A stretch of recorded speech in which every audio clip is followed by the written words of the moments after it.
Hi friends, കഴിഞ്ഞ വീഡിയോയിൽ machine learning എന്താണെന്ന് നമ്മൾ കണ്ടു അല്ലേ? റൂൾസ് എഴുതാതെ ഡാറ്റ കൊടുത്താൽ മെഷീൻ ലേൺ ചെയ്യുന്നു എന്നുള്ളത് മനസ്സിലാക്കി.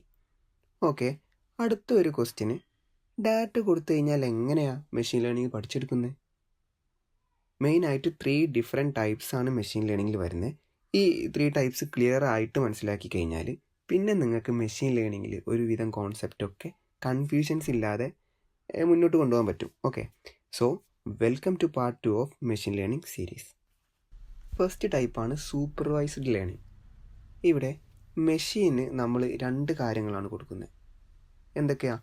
ഇൻപുട്ട് ഡാറ്റയും അതുപോലെ അതിൻ്റെയൊക്കെ ഒരു കറക്റ്റായിട്ടുള്ള ആൻസറും കൂടെ നമ്മൾ കൊടുക്കുന്നുണ്ട്. ഇൻപുട്ട് ഡാറ്റ എന്താ? നമ്മൾ മെഷീന് കൊടുക്കുന്ന ഇൻഫർമേഷൻ, അതാണ് ഇൻപുട്ട് ഡാറ്റ. ഒരു എക്സാമ്പിൾ പറയുകയാണെങ്കിൽ നമുക്കൊരു ഹൗസ് പ്രൈസ് പ്രെഡിക്ഷൻ്റെ കേസ് എടുക്കാം. ഒരു ഹൗസ് പ്രൈസ് പ്രെഡിക്ഷൻ്റെ ഡാറ്റയിൽ മെയിനായിട്ടുണ്ടാവുക എന്തൊക്കെയാണ്? ഏരിയ, റൂംസ്, ലൊക്കേഷന്, അങ്ങനത്തെ കാര്യങ്ങളും അതോടൊപ്പം കറക്റ്റ് പ്രൈസൊക്കെയാണ് ഉണ്ടാവുക. ഓക്കെ, അപ്പോൾ ഇവിടെ മെഷീന് ഡാറ്റയും ആൻസറും ഒരുപോലെ നോക്കിയിട്ട് ലേൺ ചെയ്തെടുക്കുകയാണ്. അപ്പോൾ എന്താ supervised learning? Supervised learning means learning from labelled data where the correct answers are already known. അതായത് കറക്റ്റ് ആൻസേഴ്സ് ഉള്ള ഡാറ്റ ഉപയോഗിച്ച് പഠിക്കുന്ന മെഷീൻ ലേണിംഗ് ടെക്നിക്ക്. ഓക്കെ, അടുത്ത ടൈപ്പാണ് അൺസൂപ്പർവൈസ്ഡ് ലേണിംഗ്. ഇവിടെ നമ്മൾ ആൻസേഴ്സ് കൊടുക്കാതെ ഡാറ്റ മാത്രം കൊടുക്കുകയാണ് ചെയ്യുന്നത്. എക്സാമ്പിൾ പറയുകയാണെങ്കിൽ ഒരു കസ്റ്റമർ ഡാറ്റ, അതിൽ ഏജ്, ഇൻകം, പർച്ചേസ് ബിഹേവിയർ ഇതൊക്കെ ഉണ്ട്. പക്ഷേ നമ്മൾ പറയൊന്നുമില്ല ഇത് പ്രീമിയം കസ്റ്റമറാണ്, അത് നോർമൽ കസ്റ്റമറാണ്, അങ്ങനെയൊന്നും പറഞ്ഞു കൊടുക്കില്ല. മെഷീനോട് പറയുന്ന കാര്യം ഇത്രയേ ഉള്ളൂ, ഡാറ്റ നോക്കിയിട്ട് പാറ്റേൺസ് കണ്ടെത്താൻ. ഓക്കെ, അപ്പോൾ ഡാറ്റ നോക്കിയിട്ട് പാറ്റേൺസ് കാര്യങ്ങളൊക്കെ കണ്ടെത്തും. എന്നിട്ട് സിമിലർ ഡാറ്റാസ് ഗ്രൂപ്പ് ചെയ്യും. ഇതിനെ ക്ലസ്റ്ററിങ് എന്ന് പറയാം. ഓക്കെ, അതെന്താണെന്നൊക്കെ നമ്മൾ വരും ക്ലാസ്സുകൾ ഡീറ്റെയിൽ ആയിട്ട് പറഞ്ഞതായിരിക്കും. അപ്പോൾ എന്താണ് unsupervised learning? Unsupervised learning means learning patterns from data without any labelled answers. എന്താ? ആൻസേഴ്സ് ഇല്ലാതെ ഡാറ്റയിൽ നിന്ന് പാറ്റേൺസ് കണ്ടെത്തുന്ന ലേണിംഗ് ആണ് അൺസൂപ്പർവൈസ്ഡ് ലേണിംഗ് ടെക്നിക്ക്. മൂന്നാമത്തെ ടൈപ്പാണ് റീഇൻഫോഴ്സ്മെൻറ്റ് ലേണിംഗ്. ഇത് കംപ്ലീറ്റ്ലി ഡിഫറെൻ്റ് ആണ്. ഇവിടെ മെഷീൻ ഓരോ ആക്ഷൻ ചെയ്യും. എന്നിട്ട് അതിൻ്റെയൊക്കെ റിസൾട്ട് നോക്കും. ആ ഒരു റിസൾട്ട് ബേസ് ചെയ്തിട്ട് റിവാർഡ് അല്ലെങ്കിൽ പണിഷ്മെൻറ്റ്സ് ഒക്കെ കിട്ടും. സ്ലോലി അത് ഇമ്പ്രൂവ് ചെയ്തുകൊണ്ടിരിക്കും. ഇമ്പ്രൂവ് ചെയ്ത് അങ്ങനെ നല്ലൊരു മോഡലായിട്ട് വരികയാണ് ചെയ്യുന്നത്. ഒരു ഡോഗിനെയൊക്കെ ട്രെയിൻ ചെയ്യുന്ന പോലെ ആണ് ഈ ഒരു കാര്യം. ഇങ്ങനെ പറയുമ്പോൾ നിങ്ങൾക്ക് മനസ്സിലാവാൻ ചാൻസ് കുറവാണ്. എന്തായാലും നമുക്കൊരു എക്സാമ്പിൾ കൂടെ നല്ല രീതിയിലേക്ക് മനസ്സിലാക്കി തരാം. ഒരാൾ ഒരു റെസ്റ്റോറൻറ്റിൽ വെയിറ്ററായിട്ട് ജോയിൻ ചെയ്യാണ്. അപ്പോൾ കുറച്ച് കാര്യങ്ങളൊക്കെ അയാൾക്ക് അവിടുത്തെ മറ്റ് വെയിറ്റേഴ്സ് പറഞ്ഞു കൊടുത്തു. അങ്ങനെ ഫസ്റ്റ് ഡേ ആൾ ജോലിക്ക് കയറുകയാണ്, ജോലി ചെയ്യാൻ തുടങ്ങുകയാണ്. അപ്പോൾ കസ്റ്റമേഴ്സൊക്കെ വന്നിട്ടുണ്ട്. അങ്ങനെ ഒരു വിശന്നിരിക്കുന്ന ഒരു കസ്റ്റമറുടെ അടുത്തേക്ക് പോവുകയാണ് നമ്മുടെ വെയിറ്റർ. അപ്പോൾ കസ്റ്റമർ ആദ്യം കുറച്ച് വെള്ളം ആവശ്യപ്പെടുകയാണ് നമ്മുടെ വെയിറ്ററിനോട്. അപ്പോൾ വെയിറ്റർ പറഞ്ഞ്, തൊട്ടടുത്തല്ലേ ജഗ് ഇരിക്കുന്നത്, അതിൽ വെള്ളം ഉണ്ടല്ലോ, ആ വെള്ളം എടുത്ത് കുടിച്ചുകൂടെ എന്നുള്ള രീതിയിൽ കസ്റ്റമറിനോട് നമ്മുടെ വെയിറ്റർ പറയാണ്. അത് നമ്മുടെ കസ്റ്റമറിന് ഇഷ്ടപ്പെട്ടില്ല. അപ്പോൾ കസ്റ്റമർ തിരിച്ചും പറഞ്ഞ്, അപ്പോൾ ഇങ്ങനെയാണോ ഒരു കസ്റ്റമറിനോട് ബിഹേവ് ചെയ്യേണ്ടത്, നിങ്ങളെങ്ങനെയാണ് ഇതൊക്കെ നിങ്ങൾക്ക് ആരാണ് ഇങ്ങനെയൊക്കെ പഠിപ്പിച്ചെന്നുള്ള രീതിയിൽ കസ്റ്റമർ അങ്ങോട്ടും തിരിച്ച് പറയാണ്. അങ്ങനെ ഒക്കെ കഴിഞ്ഞ് ഫുഡൊക്കെ കഴിച്ച് ബില്ല് കൊടുത്ത് കാര്യങ്ങളൊക്കെ ആയി മാനേജറുടെ അടുത്ത് പോയിട്ട് കസ്റ്റമർ ഒരു ബാഡ് ഇംപ്രഷൻ എന്നുള്ള രീതിയിൽ കംപ്ലൈൻറ്റ് പറയാണ്.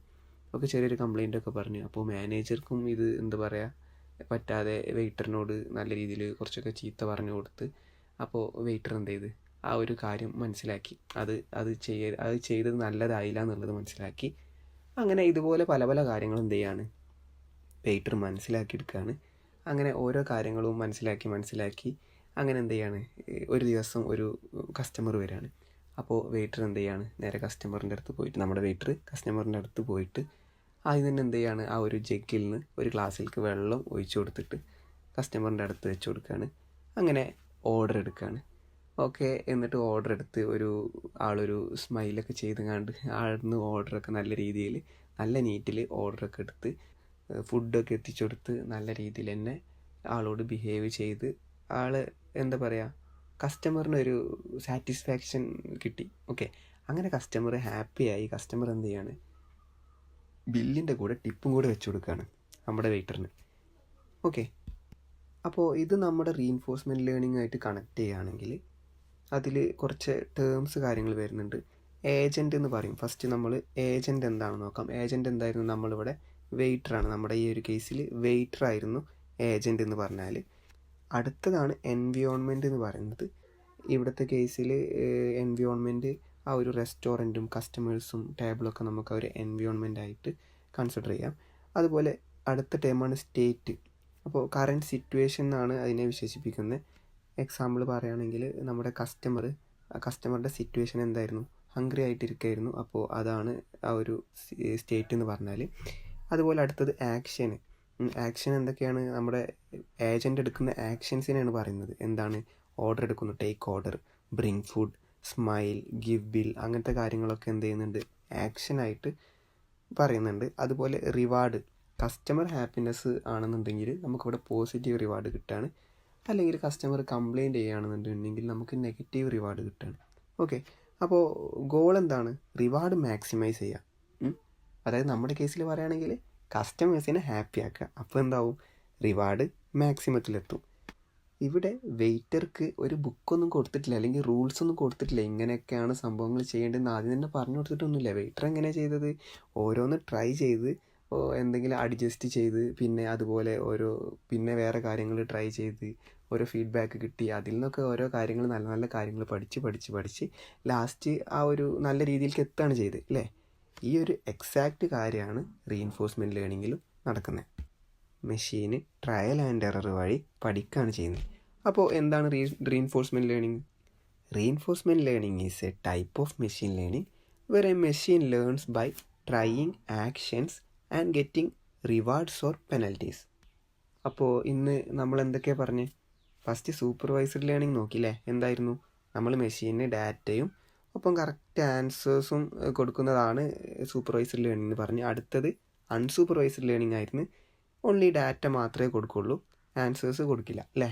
അതുപോലെ റീഇൻഫോഴ്സ്മെൻറ്റ് ലേണിംഗ് എന്തായിരുന്നു, മെഷീന് ആക്ഷൻസ് നടത്തിയിട്ട് അതിന് റിവാർഡ്സ് കൊടുക്കുന്ന ആ ഒരു രീതി. ഇതൊക്കെ നിങ്ങൾ മൈൻഡിൽ വെക്കുക. ഓക്കെ, ശരിക്കും നമ്മൾ ഫസ്റ്റ് നമ്മുടെ ഫൗണ്ടേഷൻ സ്ട്രോങ് ആക്കണം. സോ ബിഗിന്നറായി നിങ്ങൾ കൂടുതലും യൂസ് ചെയ്യുന്നുണ്ടാവുക സൂപ്പർവൈസ്ഡ് ലേണിങ്ങും അൺസൂപ്പർവൈസ്ഡ് ലേണിങ്ങും ആയിരിക്കും. അത് കഴിഞ്ഞിട്ടുള്ള സ്റ്റേജിൽ നമ്മൾ എന്ത് ചെയ്യും, റീഇൻഫോഴ്സ്മെൻറ്റ് ലേണിങ്ങിലേക്ക് കടക്കുന്നതായിരിക്കും. ഇന്നത്തെ വീഡിയോയിൽ ഇത്രയേ ഉള്ളൂ. വീഡിയോ യൂസ്ഫുൾ ആയി തോന്നിയാൽ ഡാറ്റ കാൻഡർ സബ്സ്ക്രൈബ് ചെയ്യുക. അപ്പോൾ നെക്സ്റ്റ് വീഡിയോയിൽ കാണാം. ഓക്കെ.